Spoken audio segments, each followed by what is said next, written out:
you want the trailer to go. So if you bottom of the steering wheel and you got to go left, the trailer is going to go left. So it really helps backing up Yeah, that's a little trailers. trick. Yeah, I know how to deal with trailers and backing up trailers. I had to learn how to do that shit in the army, Oh yeah, like a lot of heavy just equipment. look. But yeah, that's actually that's a nice trick. I never thought about the whole bottom of the steering wheel, but yeah, that would work. Oh yeah, once I found out about that, I do it all the time now. Yeah, I had to learn how to drive an LMTV, and so they put a trailer on that, and then it's this huge fucking, like basically like a monster truck, and then they put a trailer on it, and then they make you back into these weird places, and it's like annoying. A what? A cow truck? Weren't you like? It's a LMTV. It's like deuce and a half, only like the newer version of a deuce and a half or a 5-ton truck.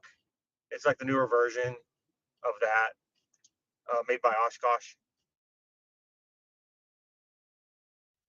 Oh, one of those little minis, little stubbies with the dualies. No, I mean they're really big. It's like a troop carrier. It's like, Oh, I mean it's really oh, big. then it is. I mean it's a big Oh, little truck. Yeah, you can put a dozen dudes in the back of it. It's really high up. Yeah, it's like the Army has those now, and they replaced a lot of the older fleet, the diesel 5 tons or deuce and a half. This is really old. It's National Guard has those. But yeah, I had to learn how to drive all those like manual transmission trucks and shit. Not fun. Yeah, I started out on a 3 on the tree. That was fun. Old Yeah, pickup truck. that's what a deuce and a half thing. I think that's what a deuce and a half has actually, but it's backwards. It's like 300 tree, but it's reversed, which is really messed up. Yeah, yeah. Because first was up and back. Second was up. Third was I think over and down. I think fourth was over to the right and up. I forget. Yeah, I just remember. I don't know where this deuce and a half because I only drove one, and it was in my old National Guard troop when I was like mid 90s. This is old, like Vietnam era trucks, but the thing was reversed. It was a 3 tree, but first was on the right instead of the left, and it was like everything was backwards from what you think the transmission would do. Everything was exactly backwards, which was kind of weird.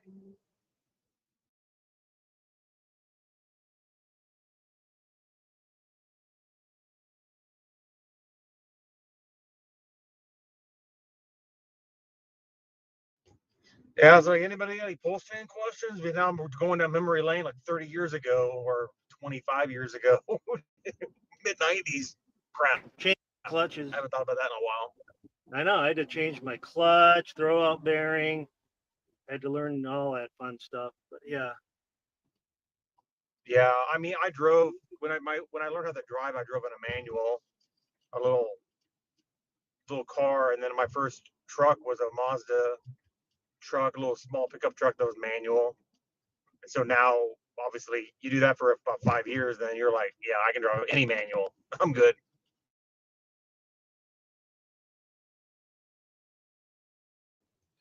I mean, I think everybody should learn how to drive a manual because it's a life skill that most people don't have.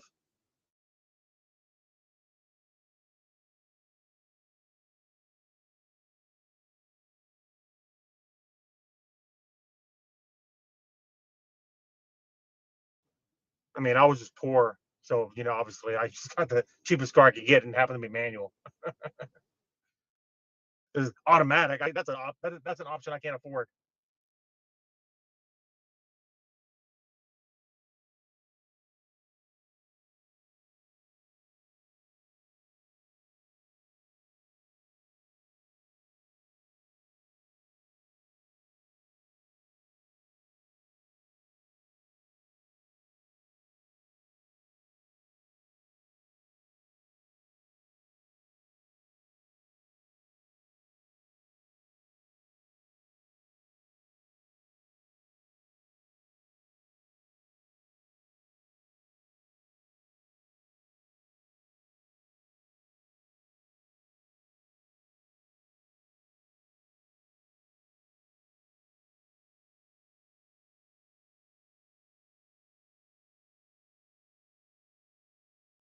I'm out. I gotta go put a window air conditioner in.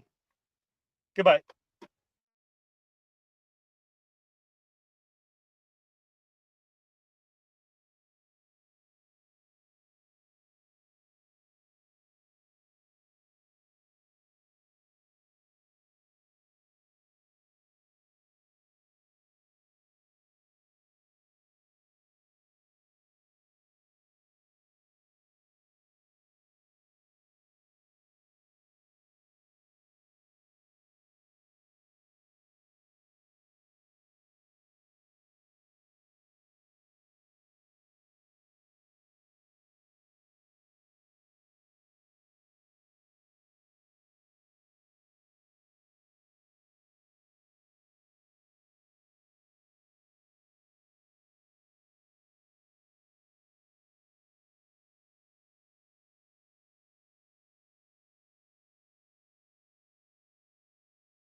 So everybody is so excited about Pulsechain.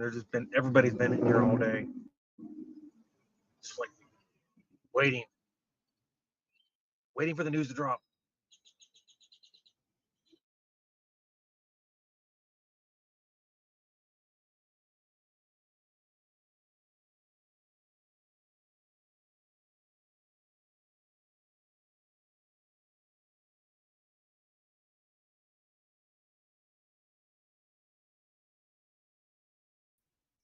Guys, I've discovered on YouTube there is a river in Switzerland. Are is the name, and it's like a well-known thing there to go with a very cheap boat in the river and just drift and basically enjoy the sun. So swimming along the boat's very funny.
See, instead of being all sad about Pulsechain not being out yet, I'm gonna go swimming with my son tomorrow at the pool because it just opened.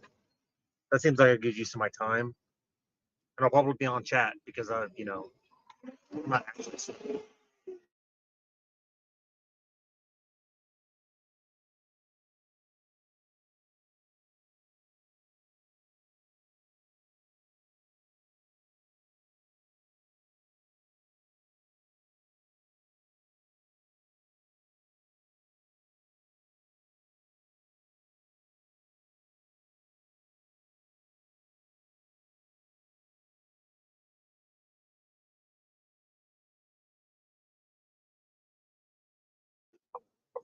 So since next week I won't have access to my computer, maybe not the internet, I'm thinking Murphy's Law will kick in, and then we'll launch Pulsechain while I'm like 100 miles from any computer that I can actually do computer work on. Because of course, I'm just saying it'd be funny.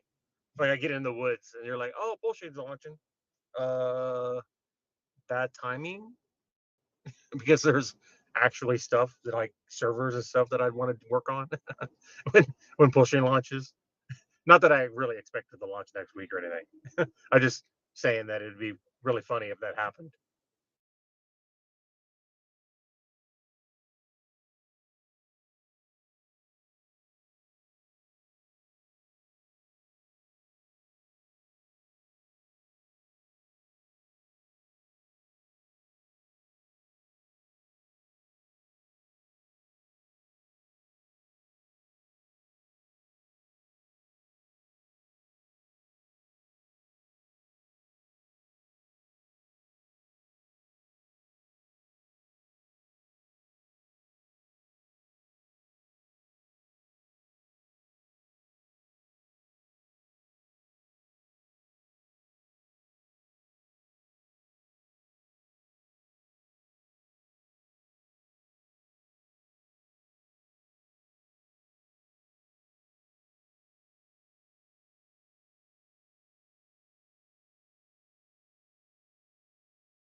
Um, yeah, I'll shill Top Gun. It is a fantastic movie that you should see like 15 times.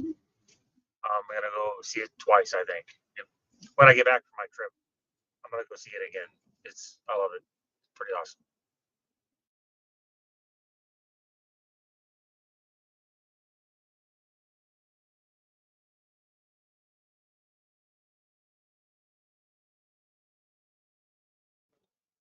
I know we're not supposed to talk about third-party project, but it's a good movie. You should go watch it.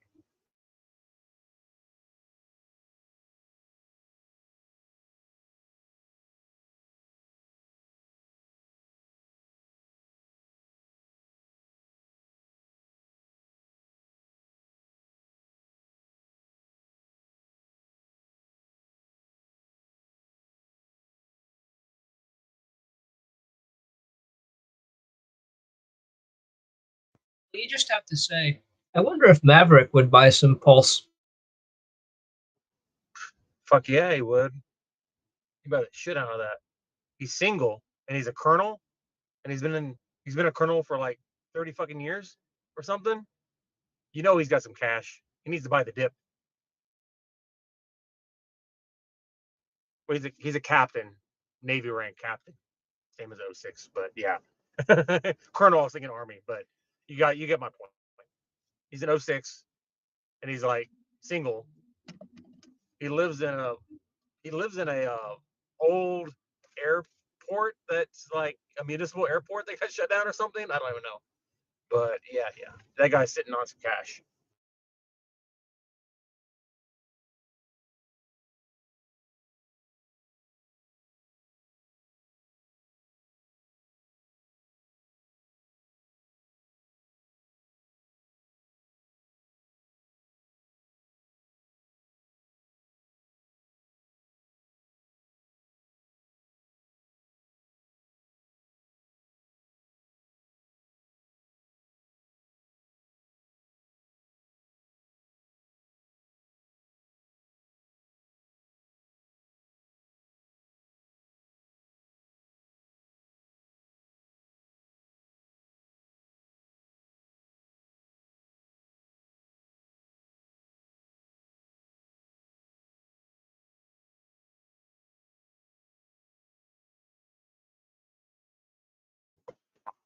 Actually, speaking of actors, I was actually thinking about something. I was looking at like net worths of like celebrities because it pops up every once in a while, and I was like, you know what?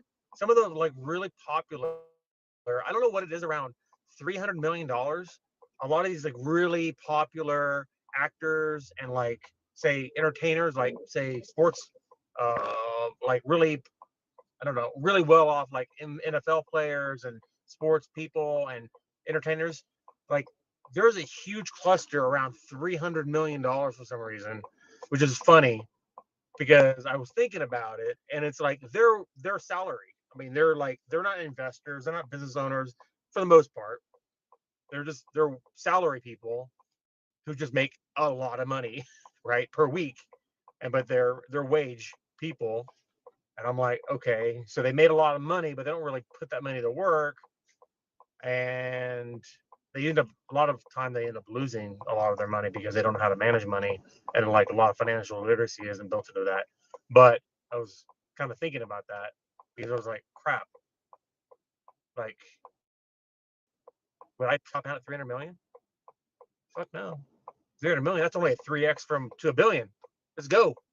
I was thinking about the number, and it was like really weird because I looked at a list of like 100 celebrities, and a lot of their net worths that were public or people estimated their net worths.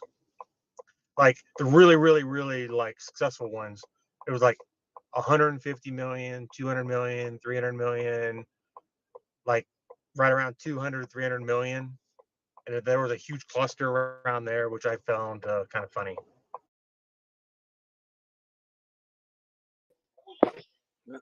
That's a good problem to have. That's crazy. Well, yeah, I mean, because they're just waged. I mean, they made most of that money being a wage worker. I mean, in a very, very well-paying profession, but they're wage worker, right? They earn money by showing up to a job, but they just get, huge paychecks.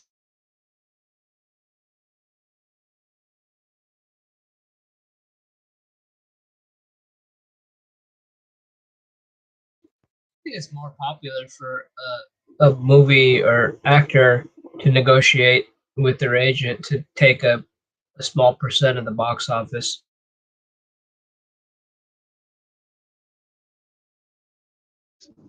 The best example of that was Arnold Schwarzenegger when he did Twins.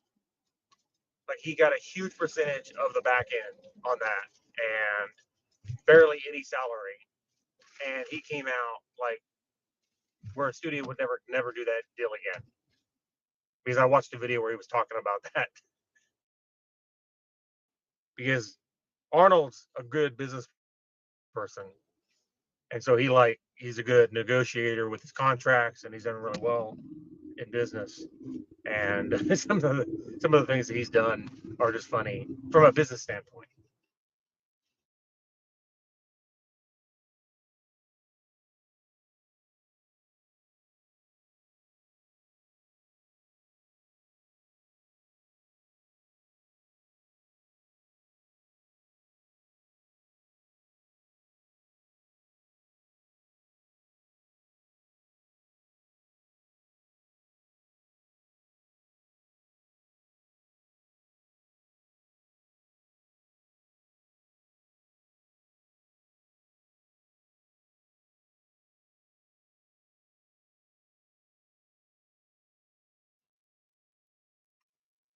Because I'm a firm believer that like what we're in, like Pulse and PulseX hasn't even launched yet. If you position yourself well, there's going to be a huge amount of people who are going to be multimillionaires out of you know this project, this community coming in like during this period of time we're in right now.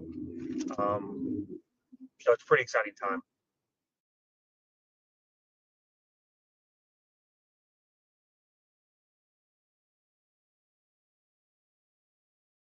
I certainly agree with the sentiment, on paper that there's going to be a lot more millionaires. I mean, I imagine that there's probably, I don't know, I'm just pulling a number out, but maybe say 10 times more people made a million, that will be made a millionaire that were from Hex.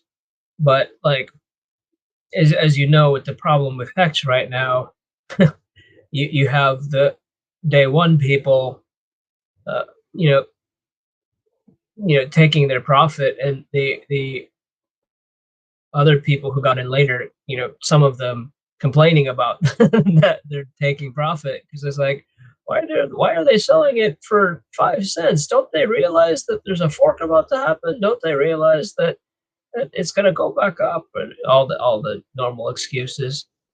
Yeah, I mean, like, I literally am still up like 800x, 1000x, something like that. Like, we're at the bottom of the market. I'm like up like 1000x right now in Hex turn. Oh, So I'm like one of those yeah. people, right? I'm like one of those people, but I'm not like a whale. I'm like a small fish, but it's just right. Like, I still get, like, if you had a stake coming out and you had 1000x on that stake, yeah, you probably want to shave some off of that. Sure, it's understandable. But we're in the middle of a bear market right now. Hex is at 5 cents, 7 cents, or whatever. People who are collecting now are going to be that class of people in 2 years. They're going to look back and go, "Oh crap! I was able to buy Hex at 5 cents, and now it's at whatever it is. Awesome! That was a great decision." And they're probably the same people who are complaining right now. You know what I mean? And if they stick around long enough, it should work out well for them. Because I still have, I mean, I'm 100% staked, so I'll be there. I mean, I guess my point is that, like, I hope the PulseX liquidity pools, and the bridge liquidity pools will be essentially like, 10, 40 times bigger than the Hex liquidity pools, because in other words, like, it's the problem of people selling it down and pissing off the little guy is going to be that much worse. Yeah, I'm just waiting to see how it plays out in the market, because I literally am going to be sitting on my hands for a long while after Pulsechain. I don't have any need to sell, and people should be in the try and put themselves in a position where they can get what they need or get what they can if they haven't already sacrificed, and buy a dip and sit on their hand and let it play out. That's it. Yeah, Literally, I like, definitely take agree. position and sit on your hands. Well, I mean, I agree with that. I know that, like, for me, like, a portion of my bag, I am much more inclined and plan to trade it and see if I can make the bag grow. Like, if I can get 100, 200x, yeah, you better believe I'm dumping 20, 25, 40%. Well, I mean, I go back. Sometimes I talk about position sizing, and it's if you have a smaller position sizing, like, say, you're not talking about $1 million per position, talking like $1,000, maybe $10,000. Then, yeah, then it makes a lot of sense where you're trying to play, doing trading. You're kind of looking at the new projects coming out, and you take a position in those, and you hope for them to do well, and then you can, like, multiply your money over like several trades. Yeah, most people. I did that at one point. Um, I've done okay doing that. I don't like doing that. I can if I have to, but eventually, at least I do, when I talk about it, I always recommend, like, okay, as a small player, or like somebody's new, or, I mean, you put in some X amount of dollars, like $10,000 or $5,000. Then you play that game. You try and get the multiple. You kind of do that, and then eventually, hopefully, if you do well, then you get to a large enough position bag, right? That you do that less, and you start gravitating more towards, like, more established projects, large, stuff that's more. For me, it's like level layer ones, like Pulse, Hex seems like it's something that's going to be around for a long time. as a store of value. It has a use case that's going to be there for 50 years. And so like I can just be there and let it grow. And then with Pulse being a layer one, it's the same position. And then PulseX as a DEX, as a major DEX on Pulsechain, that's going to have a use case, great tokenomics, blah, blah, blah. You can put, $1 million into that, $100,000 into that, and you just sit on your hands. Right. I mean, so it just depends on where you are in the journey and how large your position sizes are. Because a lot of times, like newer projects, I see these newer projects to do like whitelist your accounts, and they're like, you can put $500. So they have like a bunch of people put $500 in. I was like, oh god, I'm not doing that. For one, it's really risky, and it's only $500. I'm like, it's not even worth my time. But if you like, when I started with like $5,000. So like, if I start with $5,000, putting $500 into something that looks really awesome, it could do well. It's risky, but if I lose $500, it's not the end of the world. But I could turn that $500 into 5,000 or to 50,000. Like, okay, maybe risk reward, it's okay. Well, you only do that for so long, and then hopefully you don't you do well and you multiply your bag instead of losing everything, right? It just kind of makes sense.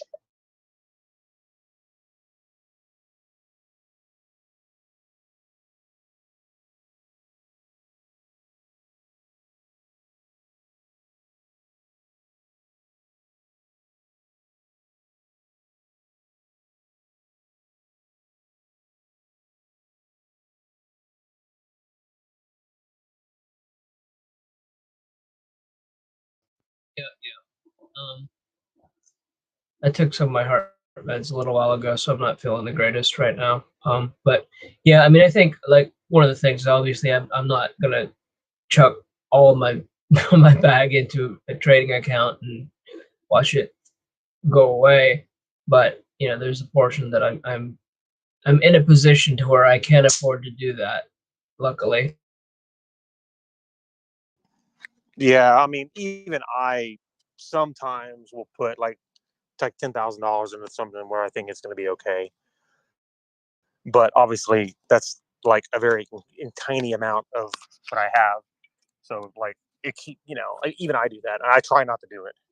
And sometimes it doesn't work out, but and sometimes it does, and you never know.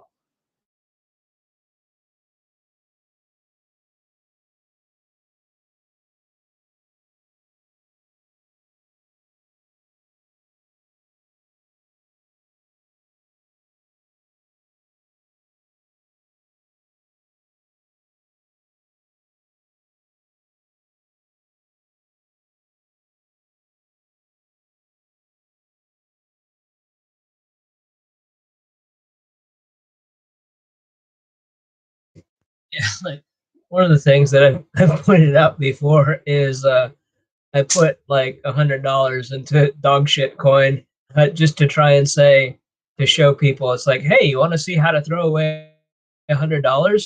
Watch this, and then it did it like a 15x. It was just like, whoops. Okay, I guess that didn't prove my point, but okay.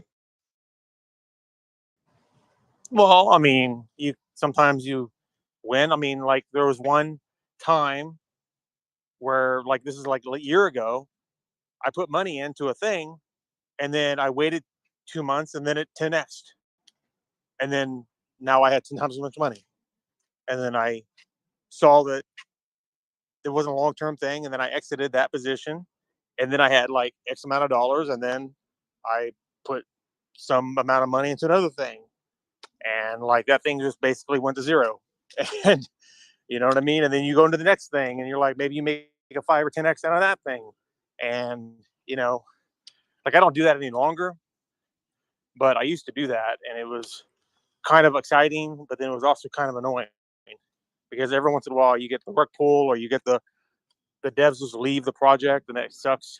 Which is the same thing that's going to happen on Pulsechain. We're going to have tons of these projects, and some of them are going to be awesome, and most of them are going to be like terrible. But you don't know always until after the fact.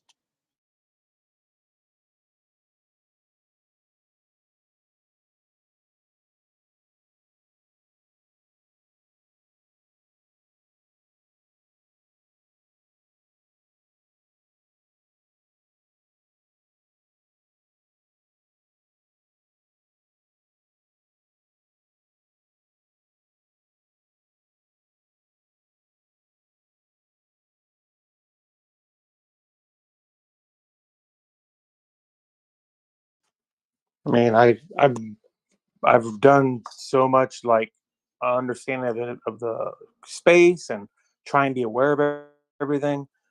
And for me, Hex is the project that I put a little bit of money in, and it's done just outstanding.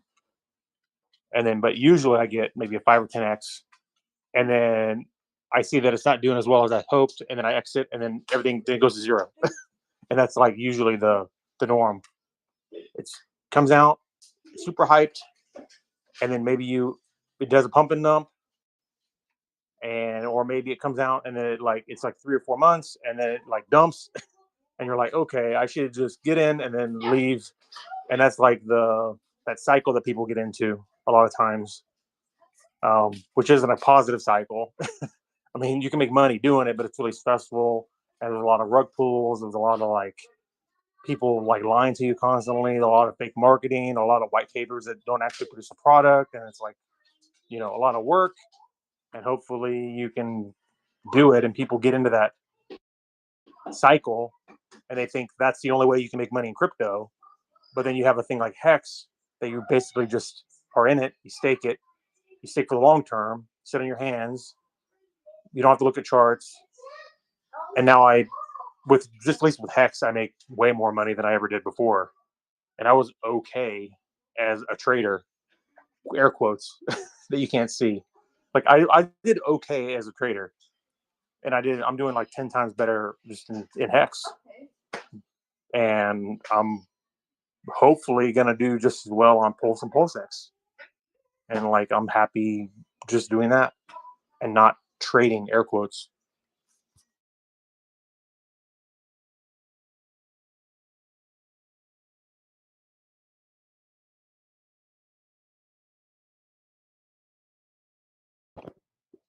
Yes, this is the way.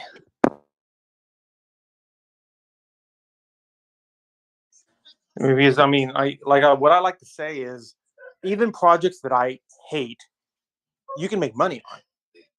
Like, they can go up in value. Even if I don't like it, and I verbally say I don't like this thing, it could absolutely like 10x tomorrow, because that's the way markets are. You know what I mean? Just because I don't like something doesn't mean it's not going to do well. It's I don't like it because of some reason, and okay, so I didn't put money into it. I didn't make that 10x.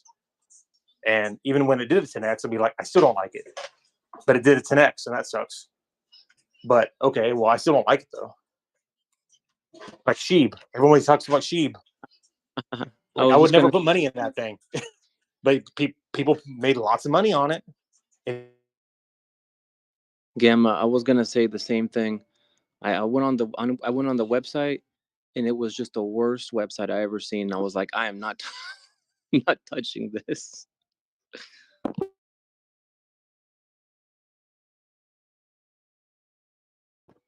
Turned out okay, but yeah. How's it going, everybody? Is everyone as happy that it's not May anymore as me? New month, new us. Yes. Oh, it wasn't last month, but there's nothing to say it's not this month.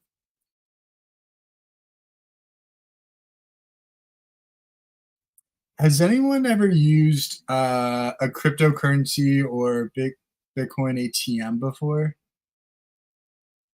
I use an ATM a couple times. You know, it's a two-way street. Like, is it only for putting in cash and sending crypto, or can you like connect a wallet and pull out cash? That's the only thing I ever did. Put cash in. Right. So you put in cash and bought cryptocurrency and sent it to a address?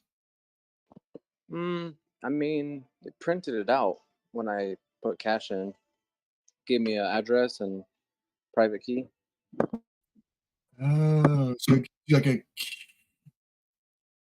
you like a QR code or like gives you a Yeah. QR code, and then the the numbers and letters.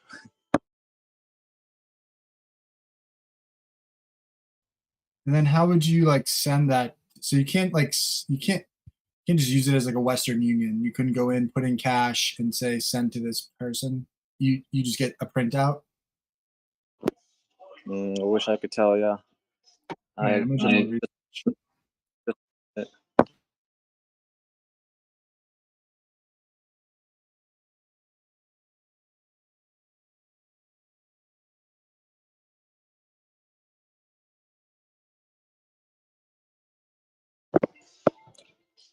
Yeah, I just wanted to try it out.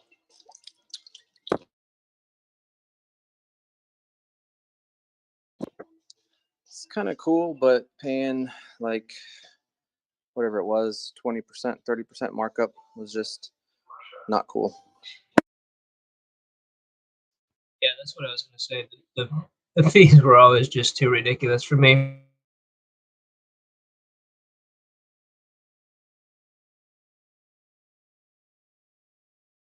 Well, I mean, Western Union fees are pretty damn ridiculous, and it probably takes a long time. And then someone's got to go and go to Western Union, show ID and stuff.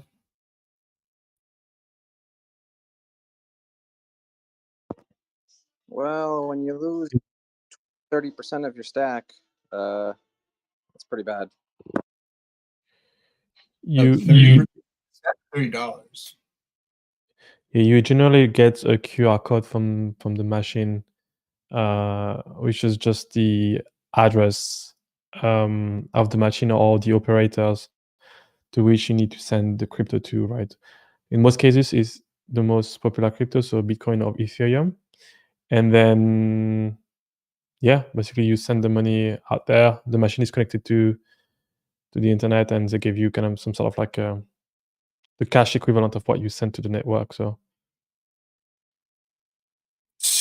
it can be a two-way street. So the machine itself has an address.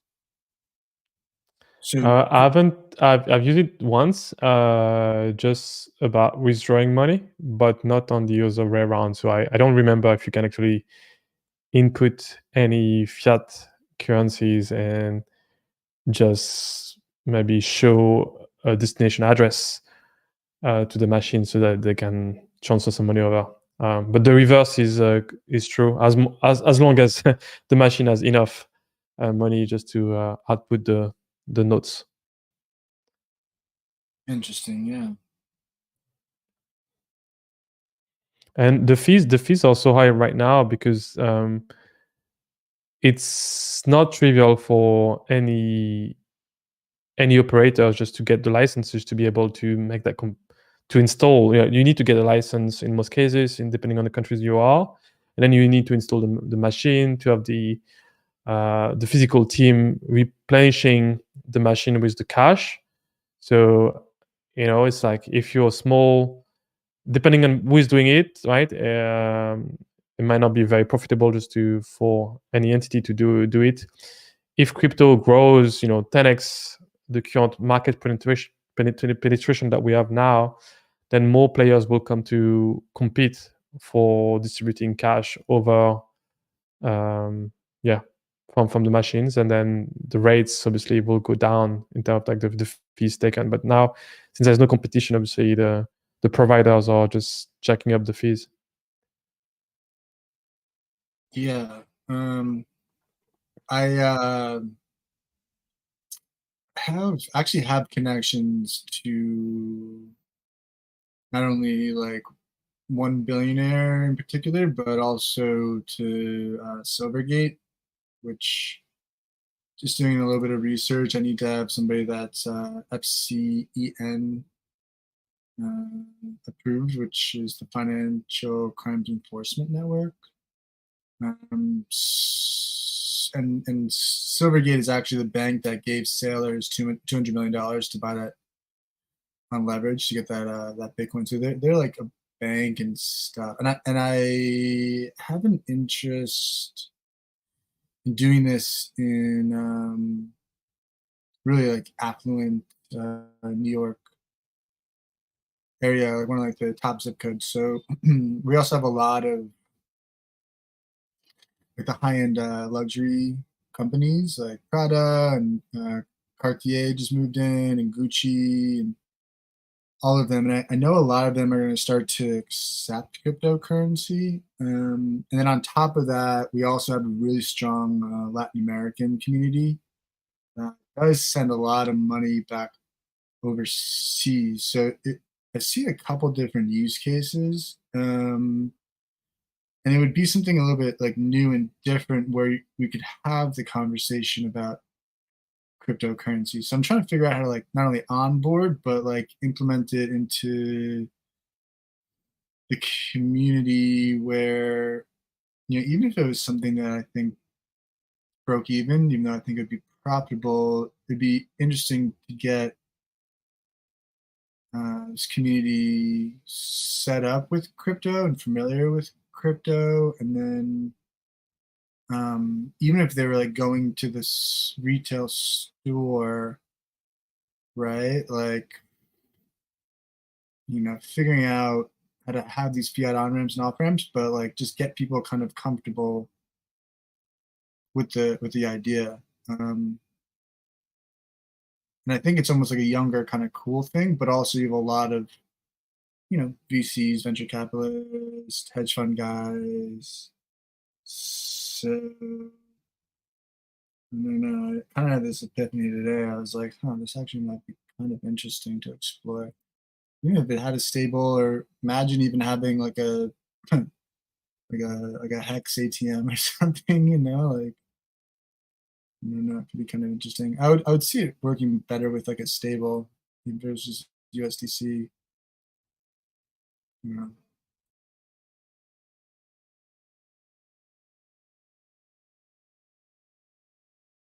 I also want to do like the airplane banners this summer.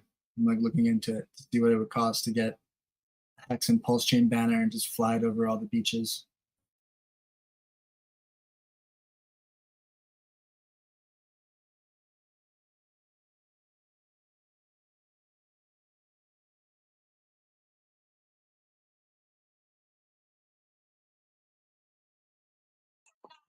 I was talking earlier, but my phone died on me. I think I was talking to Fifth Tactic. Sorry, man, I didn't lose you. My phone died on me.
What up, guys?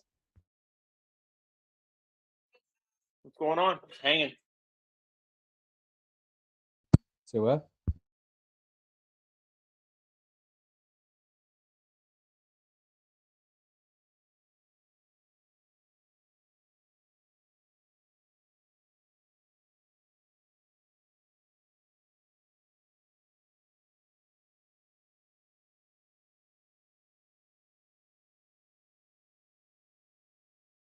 Hey, Steph.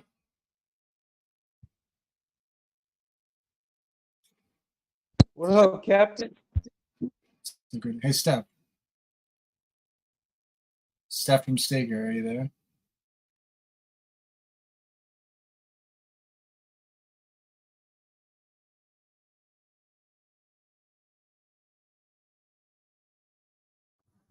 Yeah. Yeah. Can you hear me? Yeah. I don't want to get you in trouble, but are you allowed to like speak about Staker in here or not really? Yeah. I mean, if you have a specific question, I can answer here or in any places. I don't mind. Well, since I joined this community, I've obviously heard of HEXradio, but I'm a MetaMask user, and some DeFi. So HEXradio is a mobile app, and then I heard also that I'm still new to it, but it works with the Gnosis, correct? And that's a multi-sig. Yeah, it's called NosiSafe. There's two type of crypto wallet, crypto accounts. I think that the right term is crypto accounts that you can generate from a seed phrase. The first one is called EOA for a regular wallet. EOA means for externally owned accounts. And the new, a bit more like up and coming wallets are called smart wallet or smart contract wallets. They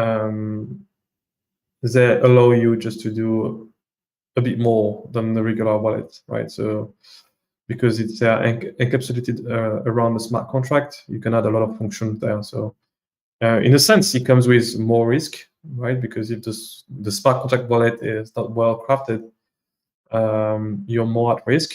But yeah, that's the way you would do very easily multisig, right? So the Argent wallet is doing multisig and social recovery. The GnosiSafe team based in Germany has been building for the past 4 years their smart wallet, and this is what we're using. I think in the world, the Gnosis Safe are currently storing more than $100 billion of value. And publicly, Vitalik mentioned that he's using personally a GnosiSafe to store some of his Ethereum and wealth in crypto. So the multi-sig, it's like Vitalik has like his. I remember when he did his, I think it was Lex Freeman or something. He talked about how his seed phrases were kind of like half and half in different places. Was that what he was talking about with like the multi-sig, where like someone from his family had to sign, or like how could you you have self-custody of a multi-sig? How does that work? Yeah, he mentioned he went on to, so for people listening, Vitalik Buterin, the founder of Ethereum, went onto the Lex Friedman podcast. Must have been a couple of months ago or last year. I don't exactly recall. Maybe he went there a couple of times, but he had mentioned that for some sort of emergency purpose, he had to move some money around, and some of it was stored in his kind of multi-sig address. So the way it would work, right, the way any kind of multi-sig smart wallet works is you have multiple owners, so multiple Ethereum addresses are owning the safe, and you can set different, as initial owner of the safe, you can set multiple parameters, right? So how many co-signers do you want to have for any transactions? And if you are very advanced safe, you can even say, well, for any transaction beyond a certain, volume of Ethereum or a volume on any token, I just want to have like 4 people signing to make sure that that transaction goes through, right? It could be a 4 out of 6, it could be 2 out of 3, it could be one on one, right? It's up to actually the person owning the safe to design the level of security that they want to apply to their own safe, right? On top of the safe itself, you could make the case that the seed phrase controlling the ownership address itself could be segmented. So the most common application for that is called Shamir secret sharing. And the goal of that procedure or protocol is to divide your seed phrases words into different sets of subsets, basically, that are somewhat overlapping, and then share that across different storage location, whether it's physical or digital. It doesn't matter. It could be at your place, at your some trusted person that you want to share some of the information with. Could be a will attorney. But yeah, people using similar concept. The whole point, right? Whether you're using multisig or this protocol of sharing your seed phrase across multiple entity, the goal is to segment, right? No single entity can easily move the crypto, right? So it really depends on how much you want to protect, right? If you have like maybe $200 and you don't want to have an hassle of driving over the country to make sure to retrieve some other set of keys that you have somewhere else, maybe you don't need that much advanced security protocol, right? So the same way, if you have a little shed in the wood, you might not even need to put any lock on top of it. If you have a gorgeous villa in some fancy location, you might want to have a guard, some dogs, camera, alarms. So security is a spectrum, and it depends how much money you want to save.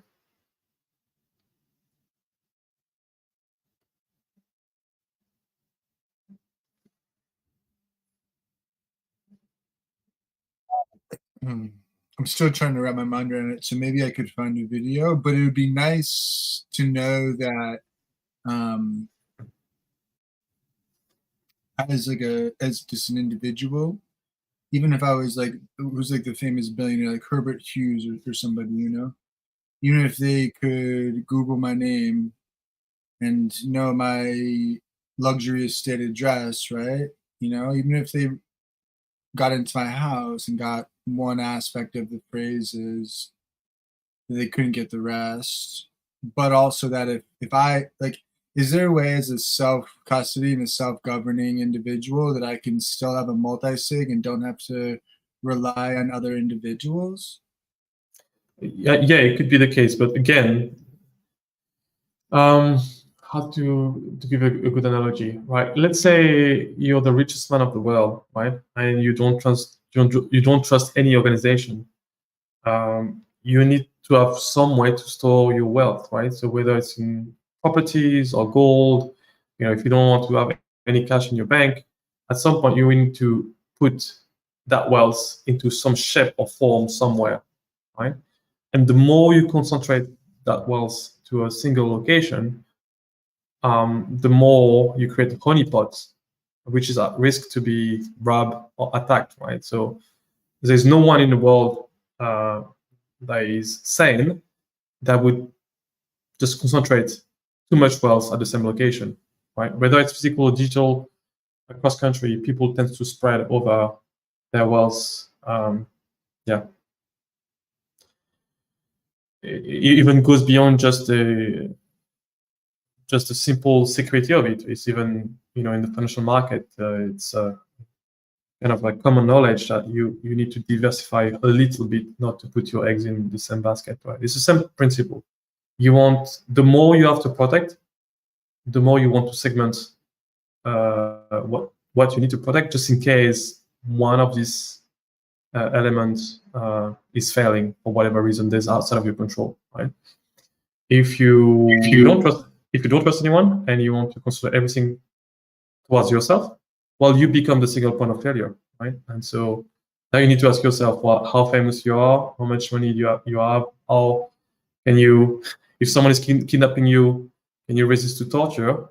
Yeah, that's if you concentrate too much wealth towards yourself, that's the kind of thing that you need to think about. If you have a lot of money, right? Most people don't have to think about these things. Right, and I guess you could always have, like if there's 3 people, you could always have 2 of the keys, and that third person can have the other one. So your 2 could potentially override, or yeah, you have 3 in there. Yeah, one. there's different scheme. There's different scheme. You can have like 2 out of 3. You can have like 3 out of 5, 4 out of 7. I think in the case of Vitalik, he was mentioning some sort of like 4 out of 7 scheme. It really depends how much you need to protect and how much hassle, basically how much friction you want to create to make sure that in the worst case scenario, your entire wealth doesn't get depleted easily. Right? If you just have like just one seed phrase and you're the sole owner and someone gets hold of that is not you, then you're screwed. Right? And that's one of the reasons why we actually betted on the Gnosis Safe or smart contract wallets, because we knew that people struggle with password management historically. Right? It's number one issue in crypto. People don't lose their money to hackers. It is like in the wider majority, like 95% of cases, when some crypto get lost, is people misplacing it or giving it away to other people, whether it's because of social engineering, or it could be some of their surrounding that may or may not be trusted. So we knew that, if people are staking for 5, 10, 15 years, that you want some sort of flexibility in terms of like increasing your security level as your wealth is growing, right? We all have some sort of expectation that the future is brighter than the current set of like the current value of the price in your stake today. And because of that, you want to be able to increase your security level. The same way if you were upgrading from a small flat to a big mansion, you want your security just to be upgraded a notch, right? If people have staked with regular wallets, they cannot do that. Can you import a seed phrase into a Gnosis wallet? Yeah, it's a bit more.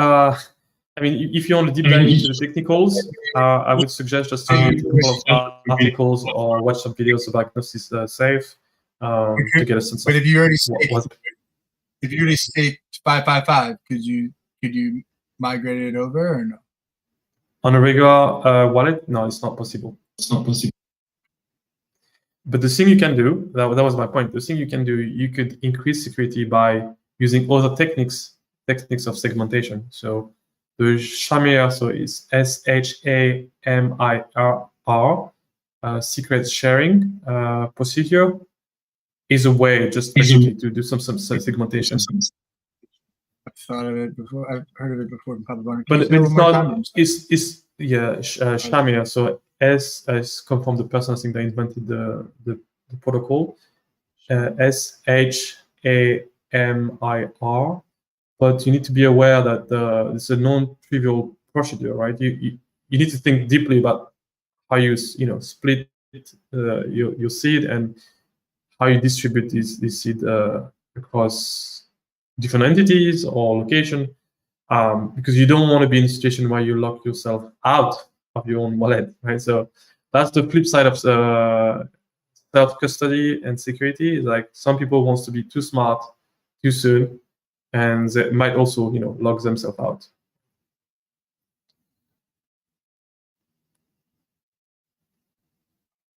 Okay, thank you. You're welcome.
ProFX, how you doing? You there?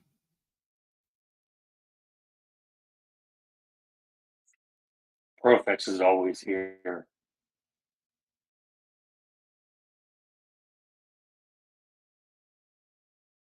Legend.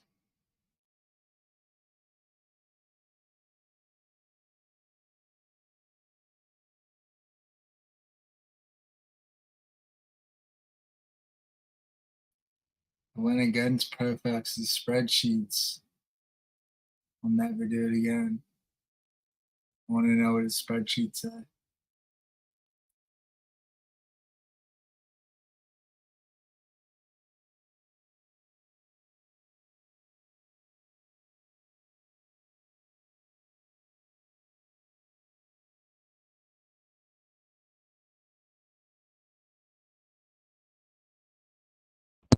Hey, can I say something that I did today? As long as it's like legal and it doesn't involve a third party project, sure, why not? I leapt from the foul line. No, I've been in contact with a lot of companies that I purchase stuff from, and you know, my domain names that I bought, the company that I bought them from is able. They told me exactly what wallet has those domain names, and she's like helping me through this shit. Or sorry, the French, but yeah, it's crazy.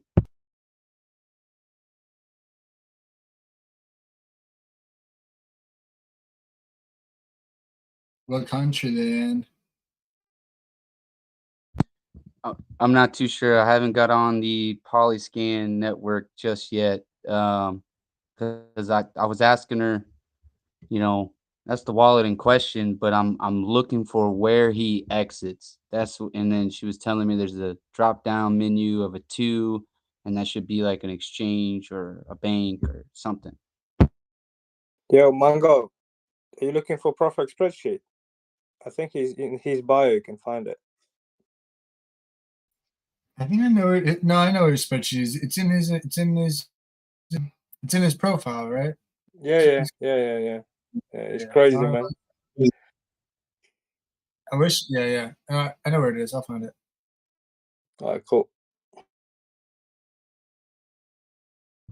And sorry to interrupt, guys, but the interview that I saw of Richard Hart yesterday is probably like months old a little bit.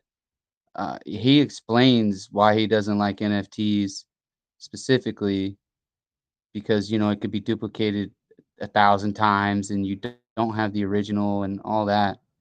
But, you know, the domain name is a form of an NFT. And for this company to be able to trace where that's at, this is huge. Are you talking about ENS domains? I'm not allowed to talk about third party, but Unstoppable. Sorry. Oh, okay. All right. Yeah. I was just trying to figure out what you're talking about. It's like you're being vague to a point where I'm like, I don't even know what you're talking about. I got you. I'll give you a little tip, crypto. I'll give you a little tip to send you down a little bit of a rabbit hole. But go Google MetaMask and look up. 8 days ago, they just started a partnership with Asset Reality. This is going to be a big part of their token when they launch it. They've said, Joseph Lubin, CEO, so that they're not just going to launch some token. They're going to really focus on cybersecurity. And I know from other podcasts that I've listened to, MetaMask, OpenSea, Nifty, Coinbase, they're all actually like working together to try to get a handle on cyber crimes. And MetaMask just released on the 26th of May via consensus. MetaMask partners with Asset Reality to help victims of scams in their effort to recover stolen digital assets. So they're actually like collecting data points because they do know that a lot of these rings are coming from like certain nodes, you know. So you should look up, just Google MetaMask partners with Asset Reality and start to go down that rabbit hole and see what they're setting up and who you can talk to there, because at least getting your information logged, if in the event that they all focus and like are able to find, you know, some culprit and they seize $1 billion and maybe your assets connected to it, you know, who knows, you know, maybe 5 years something might happen. But if you're interested in these things and it's helping you get a better grasp of the Web3 landscape, then I would look into that and kind of get in line, because it's new, and maybe there's something there for you. Thank you, dude. It's so hard to contact anybody in MetaMask. Thank you, man.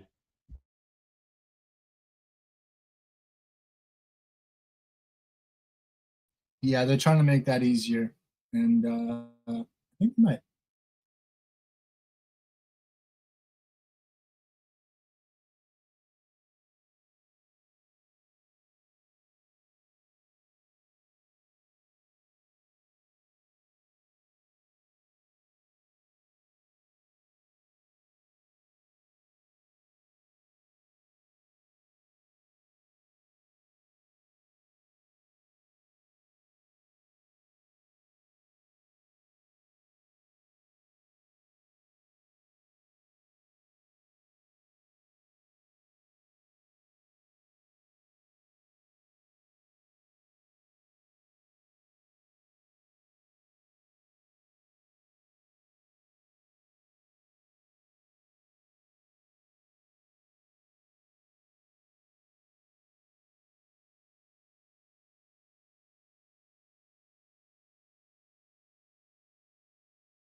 wonder if it would be helpful to have like an anonymous survey.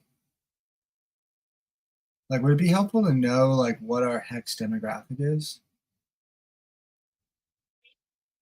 I mean, any survey you do is going to be like not a good sample size anyway, because it's such a small amount of people who even report to there, and then there are only people within the chat. So, Right. I mean, people do them all the time, but like, you know, like you can't really glean like any information from any of the polls that are happen to be in these chats. There's way too many issues with the getting decent statistics out of them.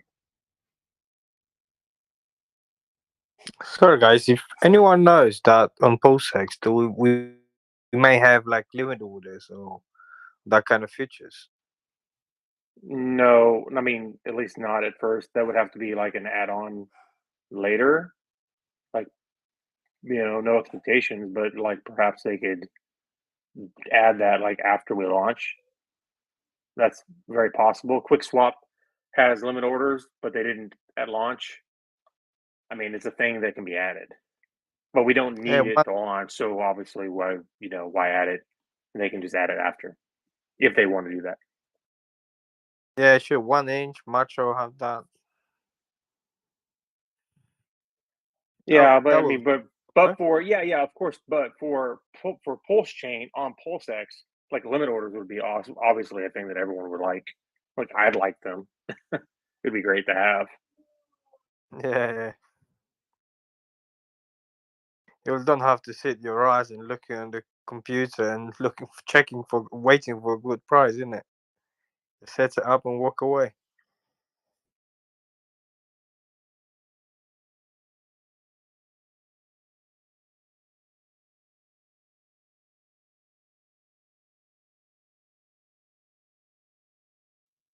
I mean, there's a lot of stuff that's not MVP.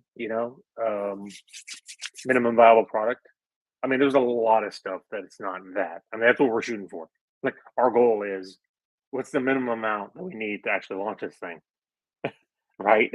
And I mean, obviously, Yeah, I'm not inside the exactly. dev team. I'm not inside their lists or in their meetings or like any inside information. But you can imagine there's a whiteboard somewhere in somebody's house with a bunch of cool stuff that possibly someone would like to make that isn't like right now a priority. Yeah, no, of course, I get you, man.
Hey guys, I saw briefly when I managed to open up the voice chat that Steph was in here from HEXradio app, but I wasn't able to listen to what he was saying. But a question: did it? If anybody was there listening to that, did anything come up about his um, thoughts and awareness of where HEXradio app were with preparation for the launch of Pulse?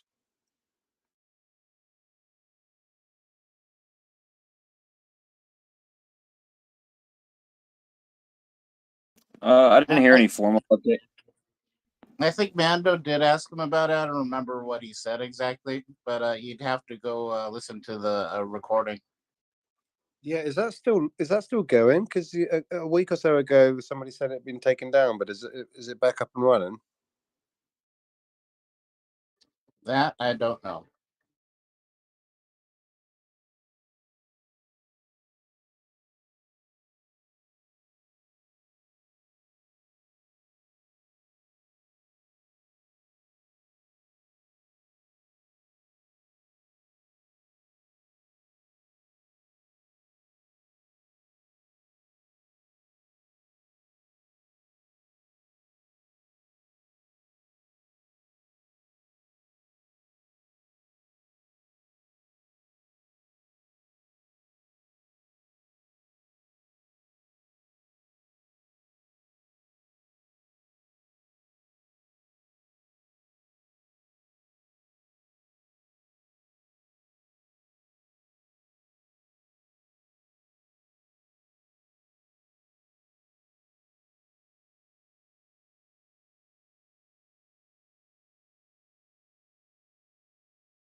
Yeah, regarding Staker app, I mean, I really value it and use it every day, especially to check on stakes and occasionally, swap USDC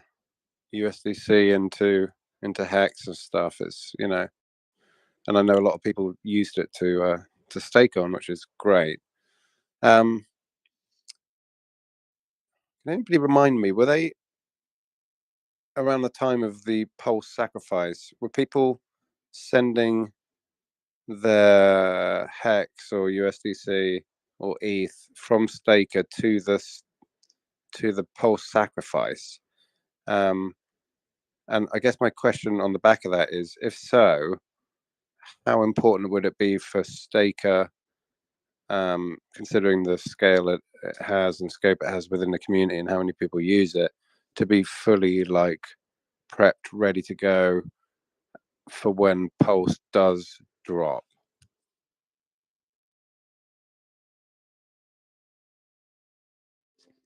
What I remember, Steph said that they were in beta. So I don't know. You really have to go to their Telegram and ask them, but I'm sure they'll be ready.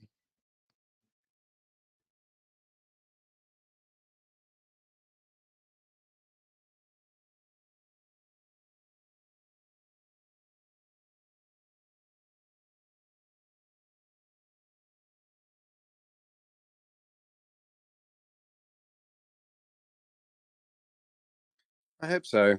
I hope so. I mean, I know that Steph and Richard have what seems to be a really good relationship. I mean, they were cruising around like Paris in a Lambo or something back in the day. I don't know. They just seem to go a bit quiet. They went a bit quiet, and they used to have that weekly show, and then like Gerardo and Hoddle Dog seemed to just jump off, and then the show kind of stopped. That was happening every Sunday. So yeah, I'm really interested to know what Steph was saying earlier. I'm going to try and see if that stream's still going, but it's good that he's back and talking. I just wish I was here to ask him some questions.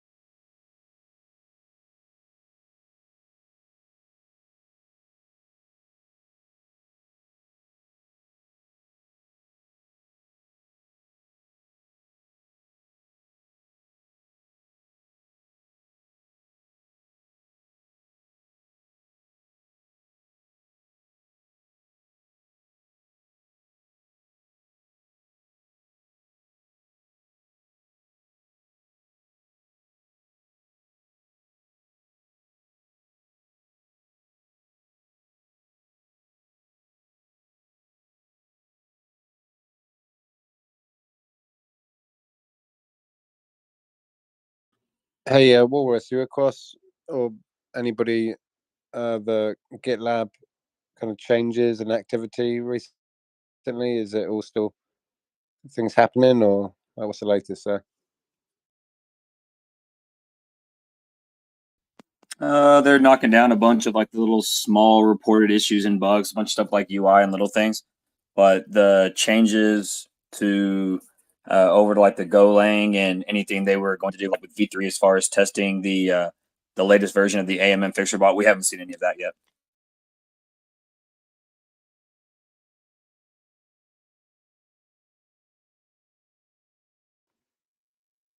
Okay, cool, thanks. So there's a few things expected to be seen to be tackled on the back of what RH shared about what they're planning to do, right?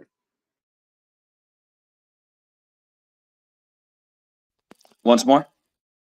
Like, so there's a few things that since Richard kind of said that they're planning to tweak the validators or whatever, I don't really know the tech, but you'd be expecting to see a bulk of things in GitLab that haven't shown up yet.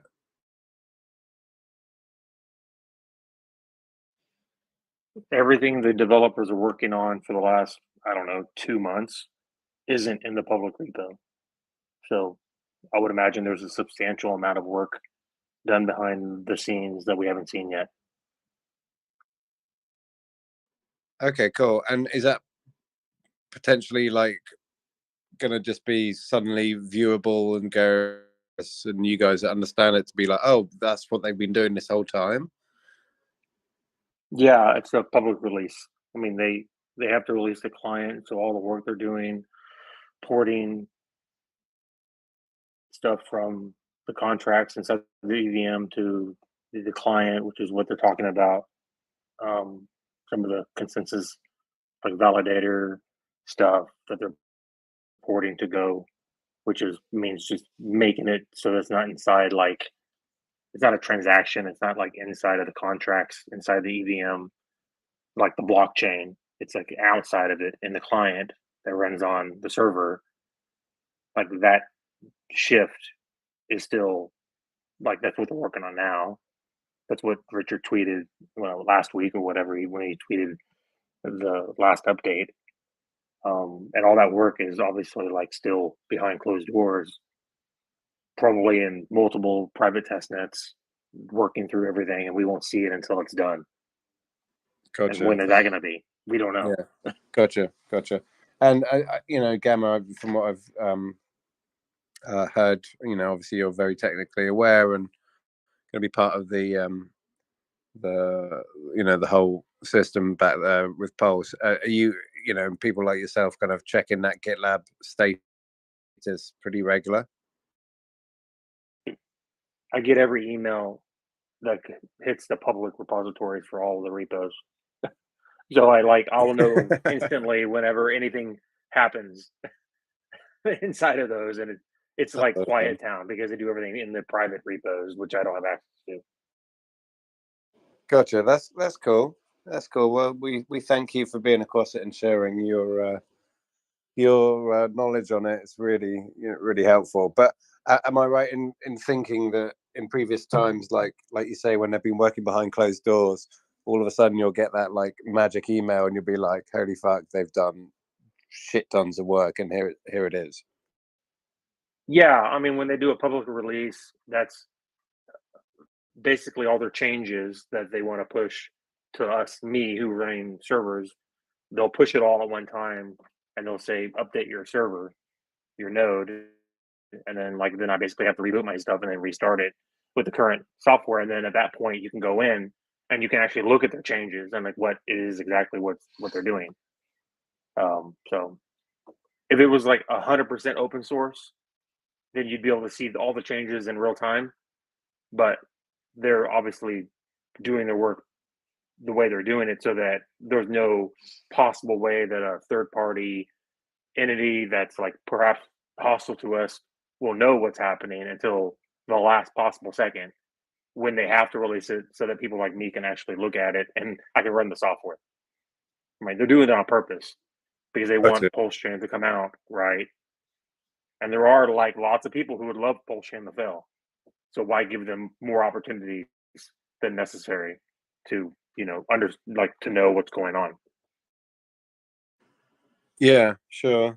So you've probably been asked to do this, or probably done it a couple of times, but to a layman, in layman's terms, what's your understanding about like this latest change fixes that they're doing, and how important do you feel they are? I mean, the only thing I can say is there would have to be like an order of magnitude improvement in the efficiency of the network in general. It could be like a lot of different things because it's a lot of pieces. Like there's a networking where you basically your client talks to other clients. There's the passing of the blocks between all the networks, all the computers on the network. There's taking the transactions and then validating them and then putting them into the block. I mean, there's like so many different moving pieces that moving them from inside of the EVM, meaning that they're like basically on chain, to in the client means that it's like much faster, easier to update, less prone to needing to like hard fork the network to make changes to to that code, because obviously you can do a hard fork, which is basically when you change consensus code, then you have to do a hard fork and everyone has to do it. But if you have it outside of that area of the network, and the area of like to the actual blockchain or the code that directly deals with consensus of the blockchain, then you can update that code and it's just like a minor release and it's just like, okay, we're good. So it's better for that it's down there. Yeah, because we can just update it and it doesn't impact anything. It's no big deal.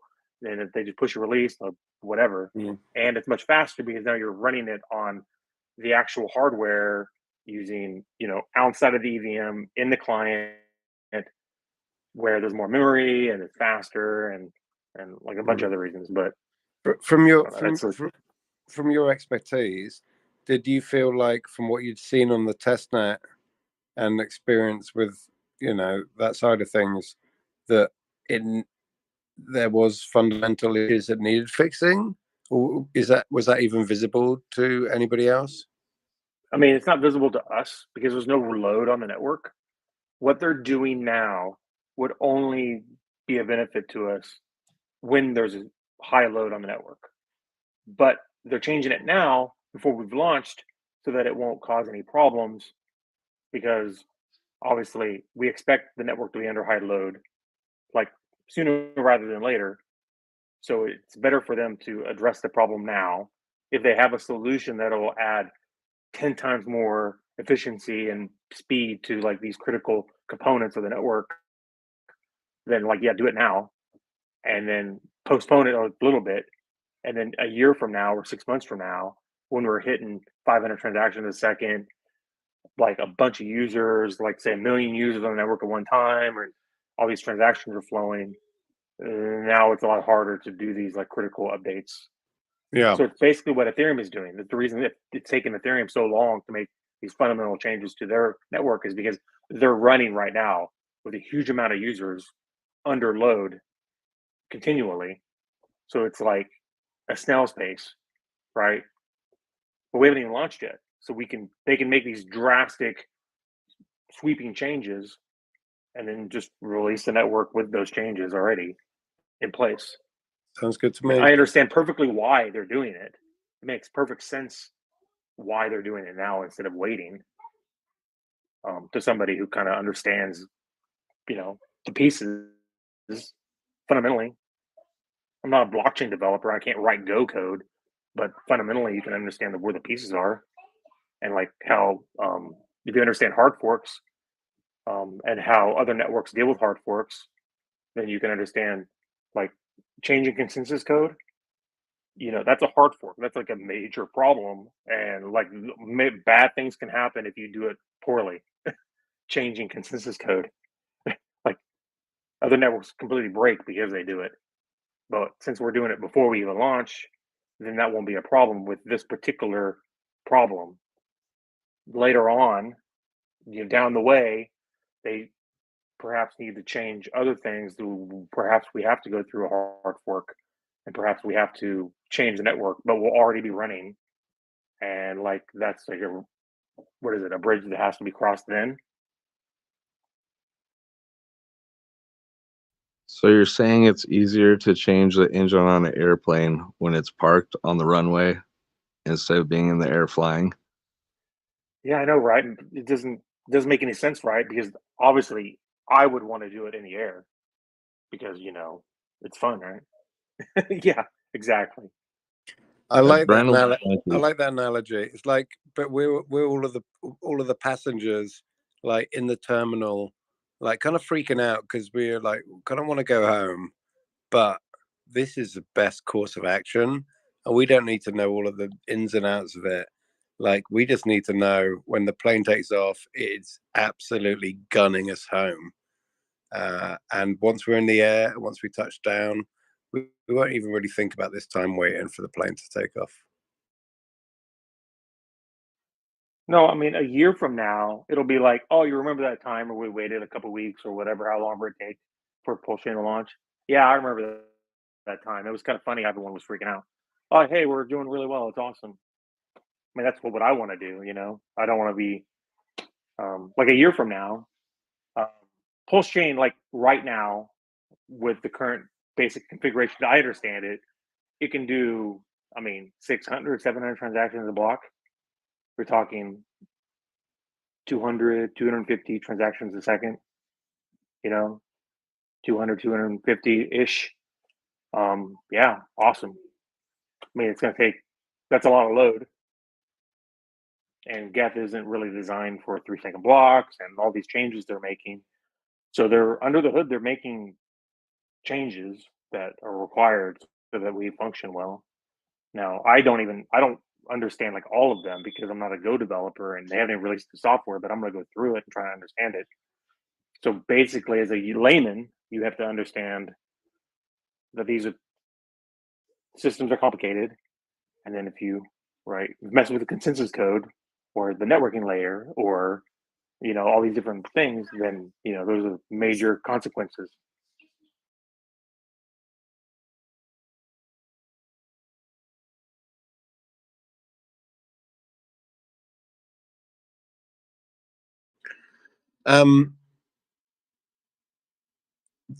Dev Kyle, who was obviously a big player in the hex code and was vocal and pretty present in the early stages. Is he still a dev with Richard? Does anybody know? He posts very regularly in the Hex crypto dev chat. Like just yesterday, he was chatting in there about some thing that a user brought up. He's very active still. I mean, I don't know what he's working on. I don't know his role in anything. If he's just a user like me, but he's been with us as a Hex community since a year or two before Hex even launched. That's cool. So he's been around for a long time. Did your gut feeling say, or have you ever heard him talking about Pulse Dev, or is that an unknown whether he's still involved in like developing on those kind of things? I don't know what he's into with Richard or anything Richard has. He's a main admin, and so I mean he's trusted in the community on the dev side. Yeah. I have no idea what he may or may not be working on or whatever, unfortunately. I think he was help advise a little bit on the bridge. I think Lucas said he was in some of those rooms.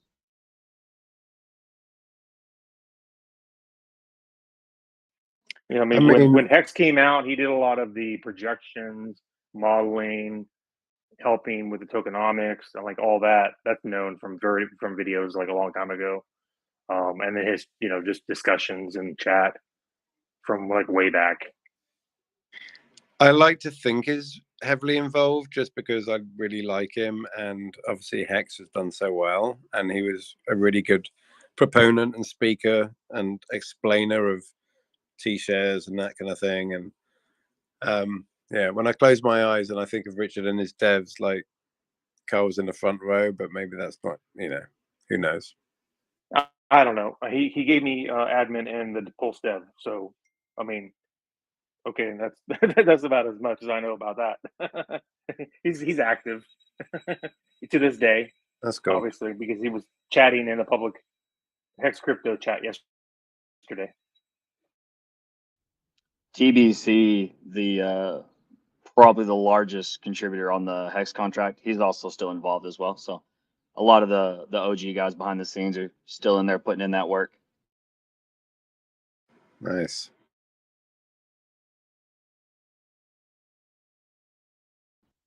And let me tell you something. Having no ability to read code, I know that that guy has to be one of the best coders on the planet because he is so insufferable. There's no other reason you'd have that guy around. Oh man, I am sure that guy is fantastic. He's a snarky. Some of his posts are funny. Yeah, that's why I'm actually teasing him like that. He's always actually rude to me, but I mean, like, he doesn't know me. I don't really take it personally, but yeah, he's definitely the stereotypical sort of probably lightly on the spectrum, but yeah, I mean, again, I am teasing. I've actually seen his work enough to know like that guy actually is one of the most incredible coders on the planet.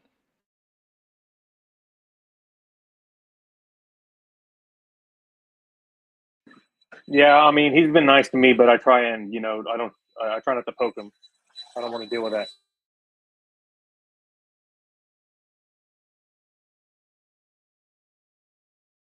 I mean, when you've got that much of your brain taken up with code, like being nice to people asking questions that you just find ridiculous, it must be a challenge. I mean, I'm not a super coder by any means, but I unfortunately take things too literally sometimes. So it's funny. I got called out today because somebody said something and it was a joke, but it was like no way for me to know it was a joke. So I actually answered the stupidest question you can imagine in a very serious way.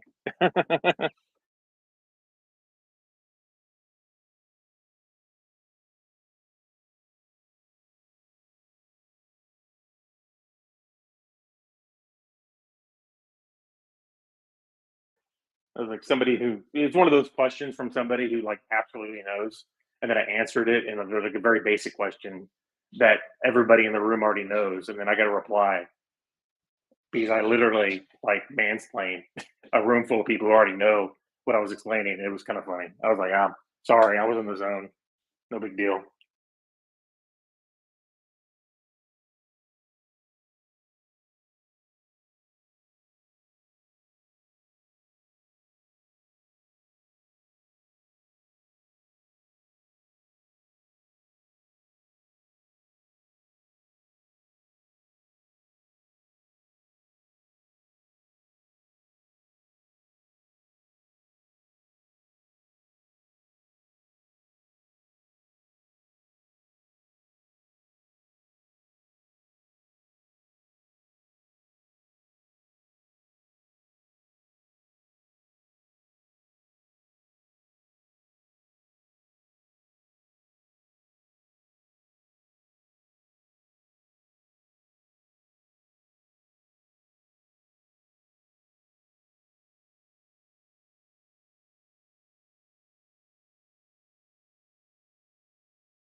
So what's your guys' feelings about like Richard, over the last couple of weeks or so, kind of saying, no, we're not going to get any warning as to when Pulsechain launches. Are you guys kind of taking that as read, or like, I think we all can assume that Hex, etc., will probably go up drastically in price if it was given some kind of time frame as to when Pulse may launch. Are you feeling like he's just going to be like, yep, we're live, or do you still feel like we're going to get some kind of warning?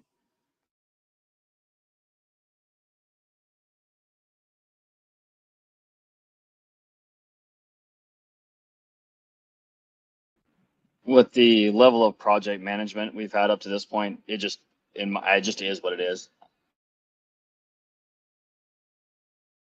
What do you mean? You think it's just going to happen? I just don't think there's any predictor one way or the other. I think it's all just going to be speculation. I don't think even they know. Yeah.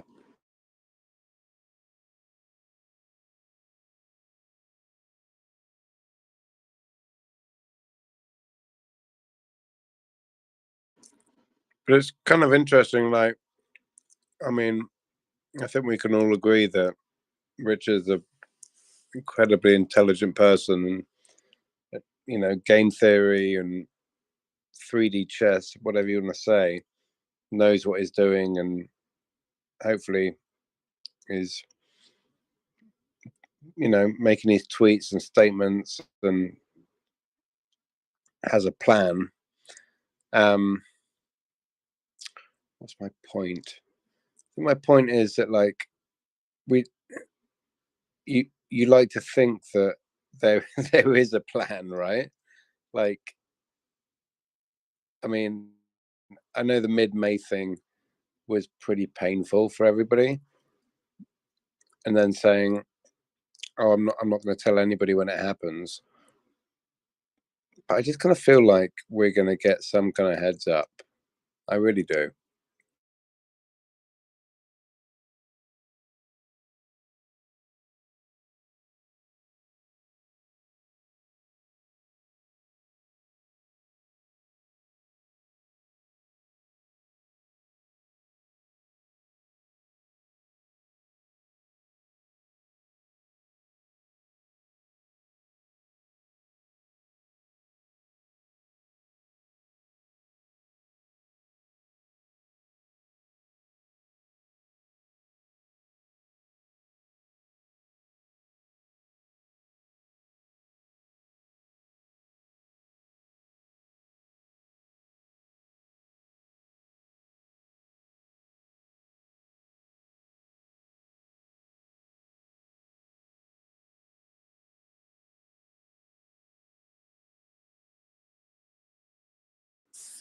But at the same breath, if he doesn't give any heads up and it's like, you guys are live, then, not giving traders the chance to cash in, make profits, watch the hex price go up, sell it down, because it's going up on the back of the comment. I actually do appreciate that being a good thing for the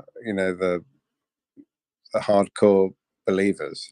I see that as well. I'm kind of conflicted as to what to think about it.